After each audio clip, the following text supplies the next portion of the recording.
In one city in the United States, tensions between the police and the Black community were omnipresent.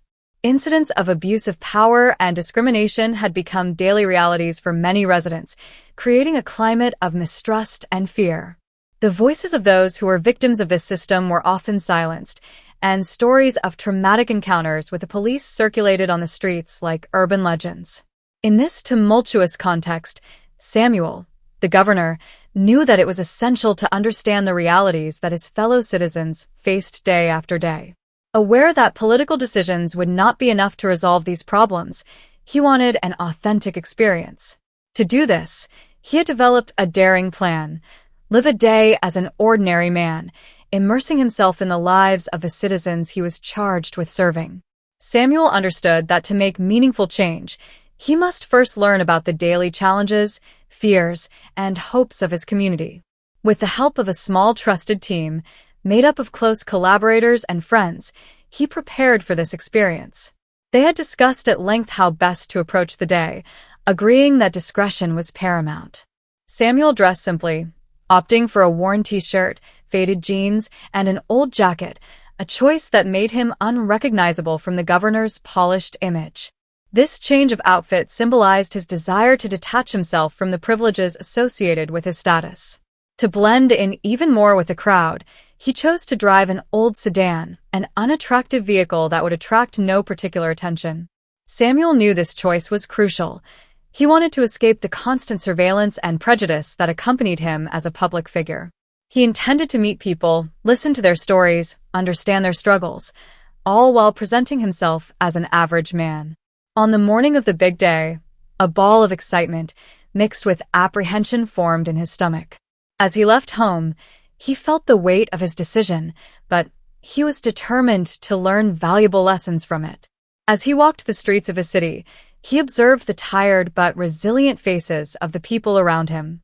Children played in the alleys, parents discussed bills to pay, and retirees gathered on benches, sharing memories. Each seemed to carry the weight of their own concerns, but all reflected incredible strength.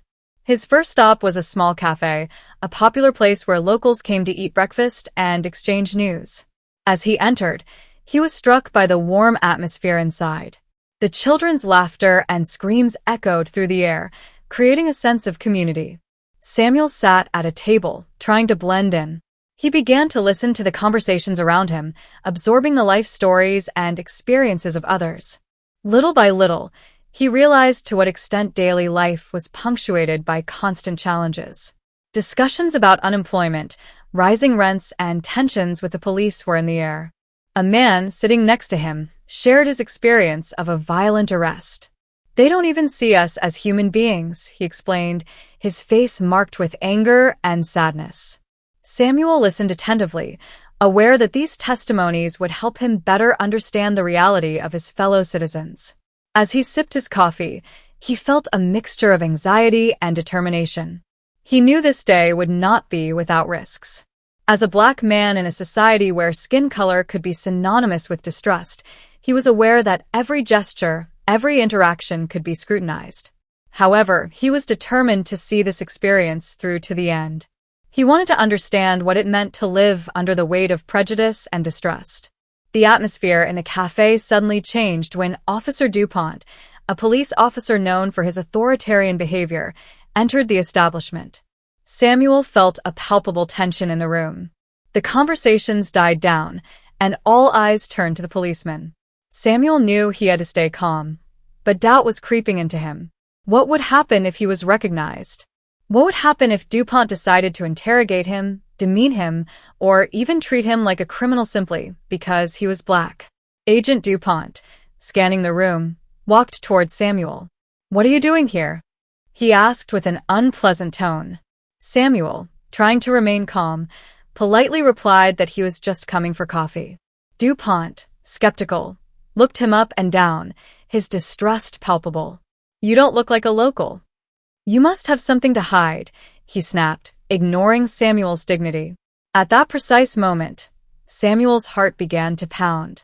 He realized that this encounter, which seemed to be a simple incident, represented everything he sought to understand. He stood there, representing not only himself, but all the voices of those who faced daily injustices. DuPont aimed his gun at Samuel, his eyes full of challenge. "I know you," he exclaimed with a voice full of contempt. "You are the thief I have been looking for weeks." The murmurs in the cafe instantly died down, giving way to a heavy silence. Samuel, his heart beating, felt the tension in the air, as if time had stopped. He knew this moment could escalate quickly.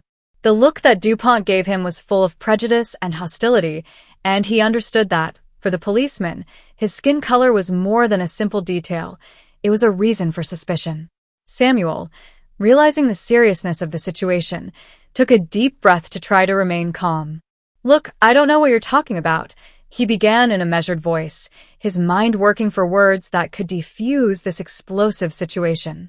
"I'm just a man who seeks to understand the difficulties of his community.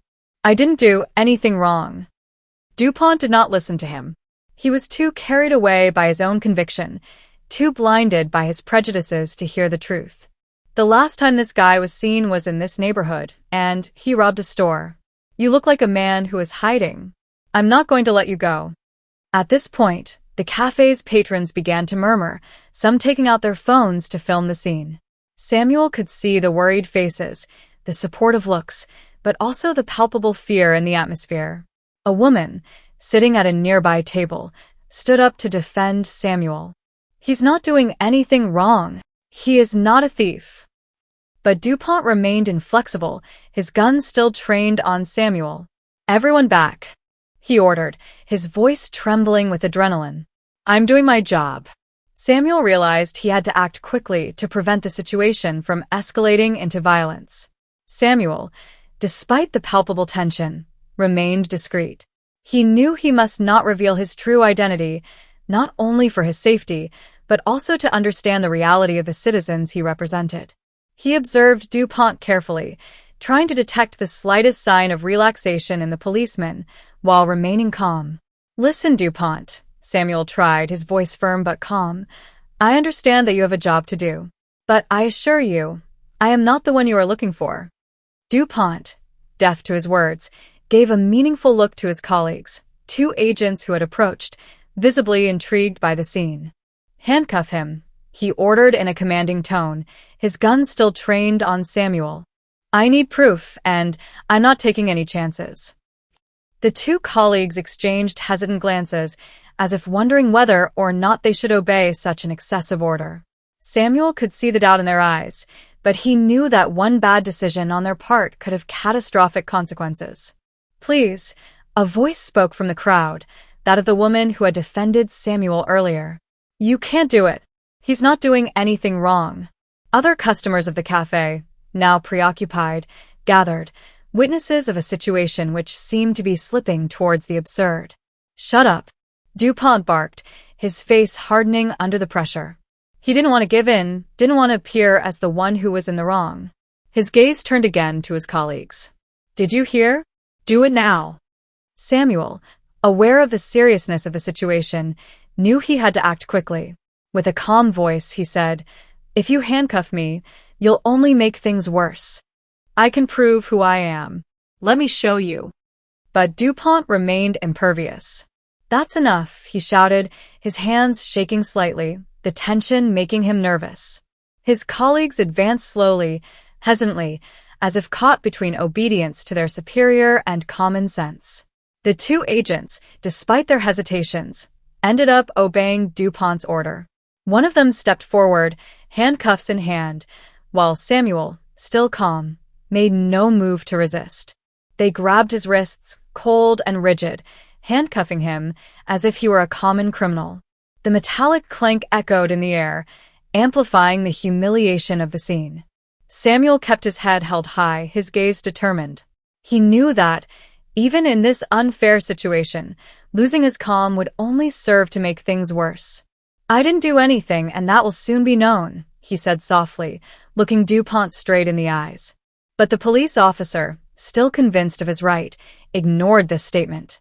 The murmurs of the cafe customers, shocked by the turn of events, were becoming louder and louder. Several took out their phones to film, while others continued to protest, but to no avail. DuPont remained inflexible. "Come on, let's take her," he ordered, nodding toward the exit. At the station, he will be able to answer for his actions. The officers took Samuel out of the cafe, guiding him firmly towards a police car parked a few meters away. Even handcuffed and treated like a suspect, Samuel maintained a dignified posture. He walked calmly, aware that this grotesque situation was being documented by several witnesses. He could already feel the questioning looks from passers-by who wondered why a man like him, dressed modestly, was treated this way. What none of the police knew was that Samuel was not alone. From a distance, the members of his small security team, faithful and vigilant, followed the scene discreetly from the beginning. As Samuel had ordered them before beginning this experiment, they remained behind, not intervening for the moment. They knew that the governor wanted this situation to pass without immediate fanfare in order to better understand the injustices and prejudices that his fellow Black citizens faced daily. However, they were ready to act at any time if the situation escalated. Once in the car, Samuel glanced furtively at one of his team members, hidden in a car nearby, who gave him a slight nod to let him know that they were ready to intervene at any moment. Samuel trusted them and knew that things would soon take a completely different turn. As the police vehicle drove off, DuPont, sitting in the front, looked satisfied, convinced that he had accomplished his duty. For him, there was no doubt. He had captured a suspected criminal, someone who seemed to fit his prejudices. But for Samuel, it was just the beginning of a long day that would reveal much more than DuPont could imagine. The police vehicle finally came to a stop in front of the station, its doors creaking under the pressure of sudden braking. DuPont, visibly still elated by his arrest, quickly got out of the car, casting a contemptuous look at Samuel, who was waiting calmly in the back, still handcuffed. The atmosphere was heavy, and the curious looks of the other police officers present in the courtyard only amplified the tension. While the two officers who accompanied DuPont were preparing to remove Samuel from the vehicle, DuPont, carried away by his arrogance, decided to do it himself. He roughly opened the back door and grabbed Samuel by the arm, pulling him out of the car with unnecessary force. Samuel, despite the brutality of the gesture, remained calm, refusing to react to this additional humiliation. But DuPont, consumed by his prejudices and his obsession with doing justice in his own way, did not stop there. In the open court, in front of his colleagues and a few citizens who had come to file complaints, he raised his hand and violently slapped Samuel in the face. The shot echoed in the cool morning air, shocking even those watching from afar. "Thief!" spat DuPont, his eyes burning with irrational fury. "You will be sentenced to life for what you did." Samuel, his face still marked by the impact, kept his gaze fixed on DuPont's, without saying a word. His dignity remained intact despite the physical and verbal insult he had just suffered. The slap didn't hit his mind, only his cheek. He stood tall, proud, and had no intention of giving in to violence or provocation. "You are making a grave mistake," Samuel replied calmly, his words weighing heavy in the tense atmosphere. "And soon you will understand." DuPont, still blinded by his own arrogance, burst out laughing, a bitter laugh full of contempt. "I never make mistakes," he said confidently. "Guys like you always end up in jail." Meanwhile, the two agents who accompanied DuPont exchanged glances, visibly uncomfortable. They knew something was wrong, that this arrest was not as simple as it seemed. Samuel's calm and composed attitude contrasted too much with DuPont's hasty accusations and violence. But they remained silent, preferring not to challenge their colleagues' authority just yet. What DuPont still didn't know was that Samuel wasn't just anyone. His actions today, his experience as an ordinary man, would soon take a completely different turn. And the slap he had just given Samuel would only hasten his own downfall. In the distance, Samuel's security guards, always discreet, took note of every detail, ready to intervene if the situation escalated further. But for now, they respected the orders of their governor, who wanted to observe how far this injustice would go. While DuPont pushed Samuel unceremoniously towards the entrance of the police station, the governor felt that the crucial moment was approaching. Each step echoed heavily in his thoughts, not because of the tight handcuffs around his wrists, but because of the gravity of what was about to happen. He knew he was about to reveal his true identity, a revelation that would shake up not only DuPont's life, but that of the entire police station. Samuel, who had remained discreet and humble throughout this ordeal, had observed every detail with precision. He had heard the murmurs of passers-by, felt DuPont's adrenaline, and the palpable tension of his colleagues. He had seen the doubt growing in the eyes of the other police officers, but had also felt the arrogant inflexibility of DuPont, sure of his power and his judgment. This situation was not unique to him. Samuel knew that many other men and women suffered this type of injustice on a daily basis, and it was precisely for this reason that he undertook this experiment. But now it was time to reveal the truth. The doors of the police station opened with a bang, and Samuel was pushed inside, under the gaze of several officers and civilian employees. The usual bustle of the place froze for a moment as all eyes focused on this strange scene. A handcuffed man, modest in appearance, accompanied by an overexcited police officer who had just exploded with rage in the middle of the court. The contrast between Samuel's serenity and DuPont's aggressiveness only accentuated the impression of the absurdity of the situation. DuPont, feeling at the height of his authority, cast a triumphant look around him. "It's him. This is the thief we've been looking for weeks," he declared loudly, hoping to receive the approval of his colleagues. "I caught it." But instead of the expected cheer, an uneasy silence fell over the room. A few agents stood up from their desks, uncertain. Nobody seemed to understand the situation. Who was this man that DuPont was so quick to accuse, and why did his behavior seem increasingly reckless?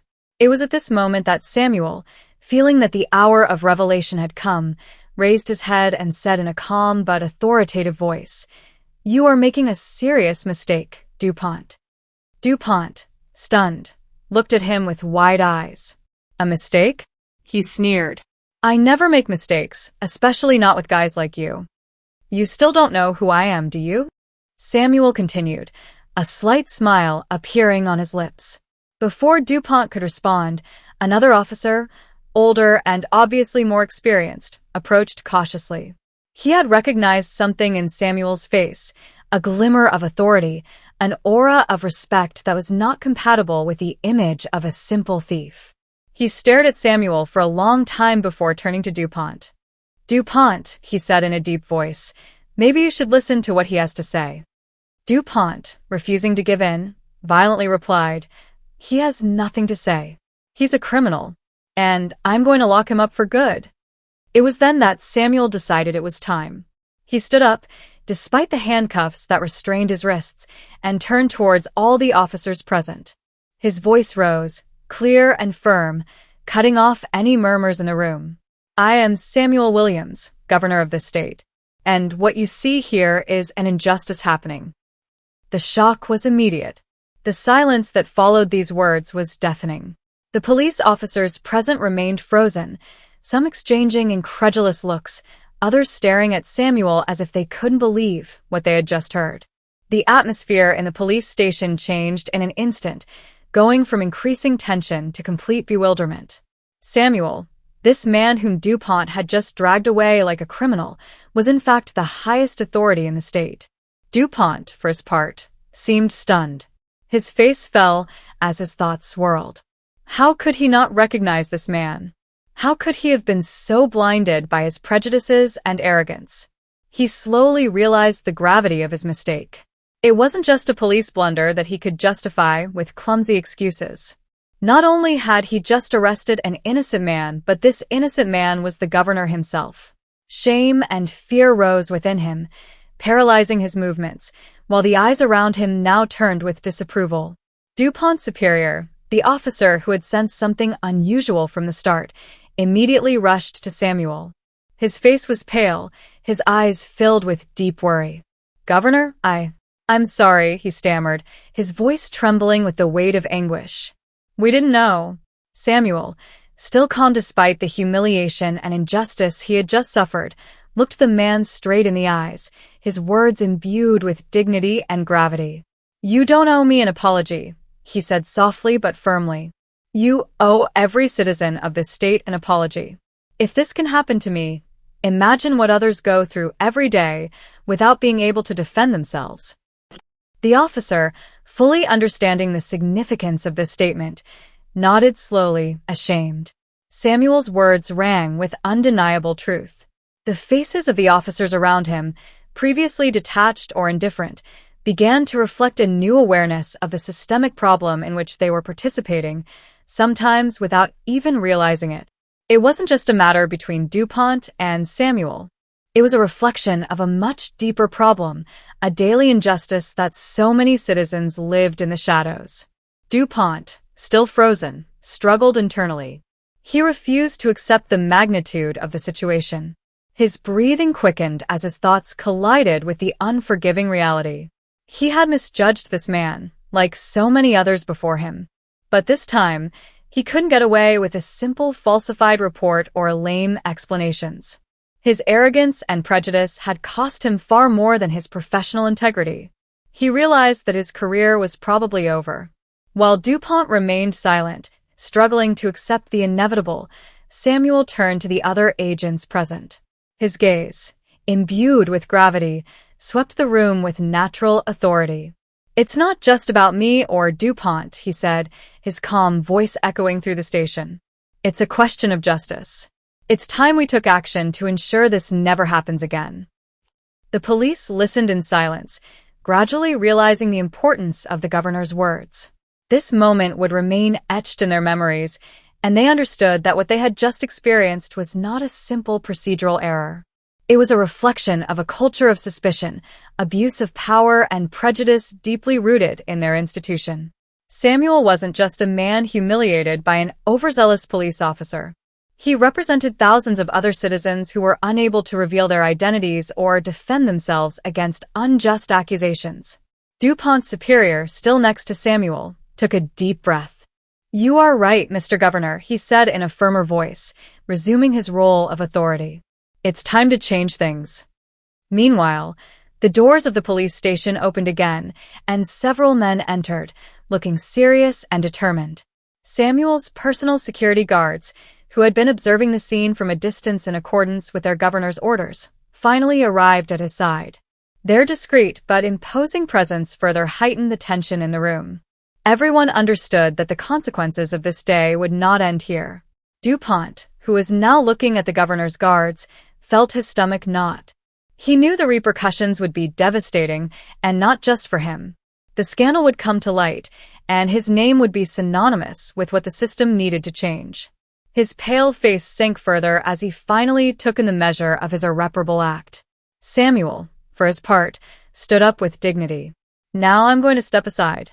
But rest assured, he said, looking each police officer in the eye, that this matter will not end here. An investigation will be opened, and reforms will follow. It's time to give every citizen of this state the justice they deserve. As Samuel left the police station, escorted by his security men, the police officers remaining inside felt the weight of his words resonate deeply within them. This moment, which they would never forget, marked the end of an era of blindness and the beginning of a new era, where errors of judgment and abuses of power would no longer go unpunished. DuPont, for his part, remained motionless, frozen in his fall, realizing too late the extent of the destruction he had caused in his own life. As Samuel left the police station, a crowd had gathered outside. Journalists, alerted by the whispers and the news circulating quickly on social networks, waited, their cameras trained on the entrance. Governor Williams, unmoved, signaled his security men to stay back. He advanced alone towards the journalists. Mr. Governor, yelled a reporter, holding out a microphone. What happened inside? Samuel stared at the camera lens. He knew that every word he said would be broadcast live, not only in this state, but potentially across the country. This moment was bigger than him, bigger than the humiliation he had just suffered. It was a moment to confront a failing system, to raise awareness, and, above all, to act. What happened today was not a simple mistake. It's a symptom of a deep illness, he began, his voice clear and measured. Today I was treated like a criminal. But I am the governor of this state. What happens to those who do not have my voice, to those who are unjustly arrested and humiliated every day without defense? The crowd remained suspended on his words, captivated by the intensity and sincerity of his speech. This is not an isolated problem. It's a systemic problem.